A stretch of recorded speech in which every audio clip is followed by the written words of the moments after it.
और सब ठीक ठाक? हाँ ठीक है, नमस्कार, ठीक है। सब बढ़िया। पैर नहीं, पैर अरे नहीं, नहीं पैर नहीं। आओ बैठो, चाय बना लो। नहीं नहीं, चाय चाय कुछ ना। ये हमारी तरफ से है। जी जी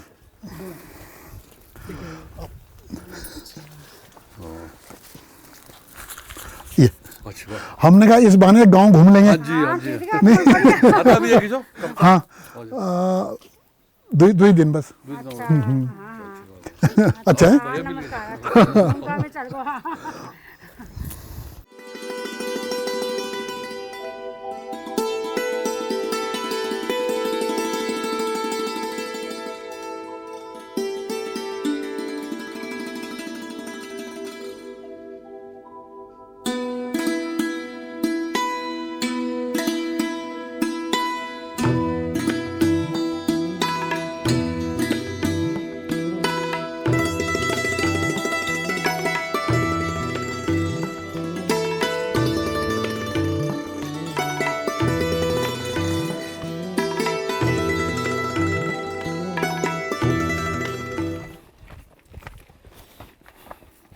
आज 17 नवंबर 2018 हम उत्तराखंड के गांव में हैं, किमार, पुंडेरगांव, मंचकोट।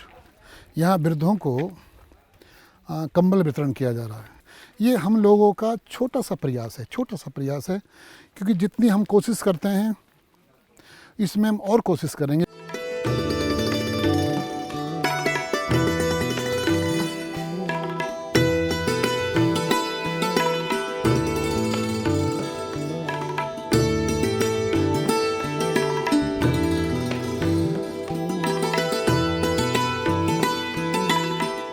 बच्चों की और वृद्धों की देखरेख करना ये सभी का कर्तव्य है।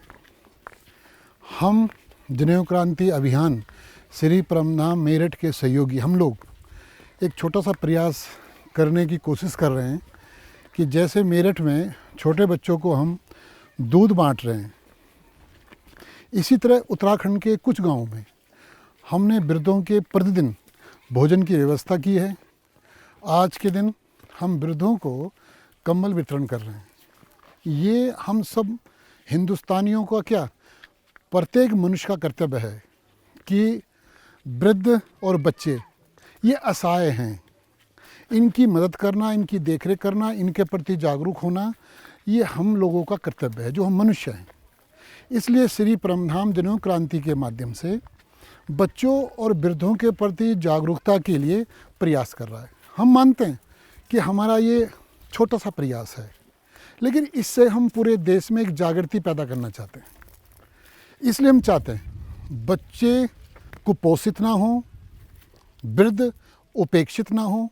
इसके लिए अगर देश में विद्यार्थी को, केवल विद्यार्थी को पढ़ाई, दवाई, खिलाई एक समान और फ्री अगर हो जाए देश में, तो यहाँ बच्चों का कुपोषण रुक जाएगा और वृद्धों की उपेक्षा रुक जाएगी।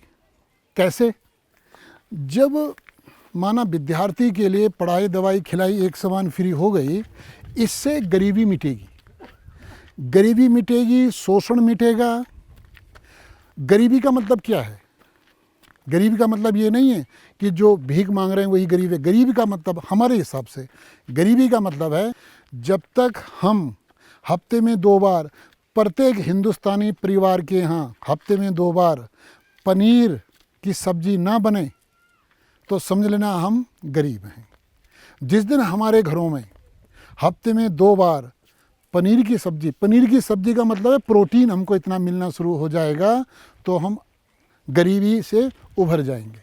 इसका उपाय एक यही है कि हम केवल विद्यार्थी के लिए पढ़ाई, दवाई, खिलाई एक समान और फ्री कराने का प्रयास करें कि पूरे देश में विद्यार्थी के लिए पढ़ाई, दवाई, खिलाई एक समान और फ्री हो। इसके लिए कुछ भी करना पड़े, और ये आंदोलन तभी खड़ा होगा जब हम जाति रहित एकजुटता में बंधेंगे।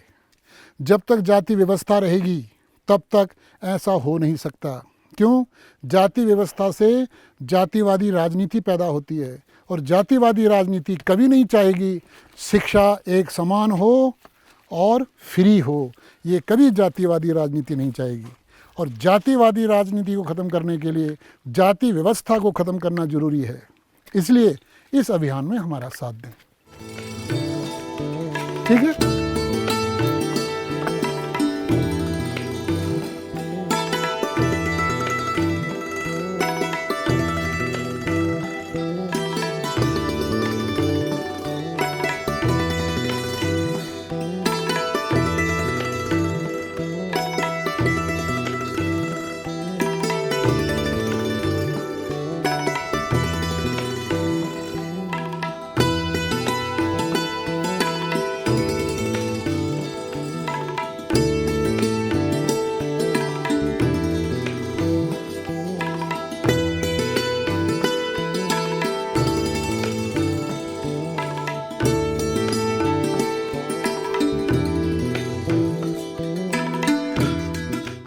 जागृति होना बहुत जरूरी है। जरूरी है, हाँ बिल्कुल बात सही है। एक तो ये ना नशे का प्रसार भी बहुत है हमारे इस क्षेत्र में।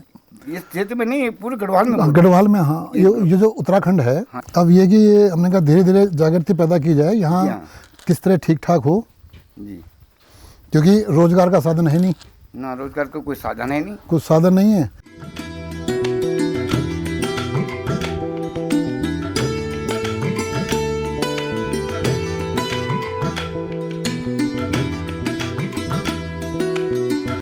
अगर बच्चों को पढ़ाई दवाई खिलाई एक समान और फ्री मिल जाए तो मज़दूर, किसान, कर्मचारी, व्यापारी ये चारों खुशहाल होंगे। बच्चे आधार हैं मज़दूर, किसान, कर्मचारी, व्यापारी के। मज़दूर, किसान, कर्मचारी, व्यापारी ये मानवता के स्तंभ हैं और विद्यार्थी आधार। इसलिए बच्चों को, जो विद्यार्थी हैं, उनके लिए पढ़ाई दवाई खिलाई एक समान और फ्री होना बहुत ज़रूरी है मज़दूर, किसान, कर्मचारी, व्यापारी की खुशहाली के लिए।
मूल की पढ़ाई से सफल होने की होड़ रहती है। मूल की पढ़ाई सफल होने की होड़ पैदा करती है।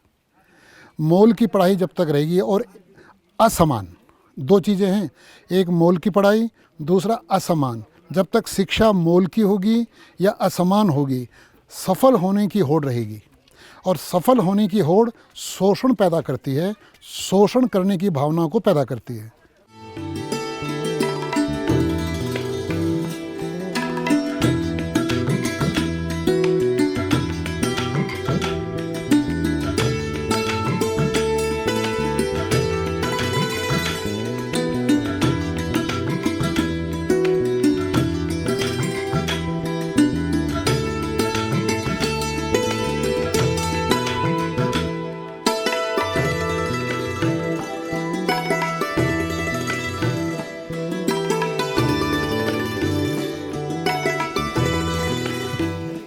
नहीं, कुछ नहीं चाहे। एक ये है ना कि वहाँ क्षेत्र में जैसे मेरठ, मुजफ्फरनगर, दिल्ली, तो वहाँ युवाओं से ये कहा कि जी चाय तक नहीं पीनी, क्योंकि युवाओं को नशे से बचाना बहुत जरूरी है।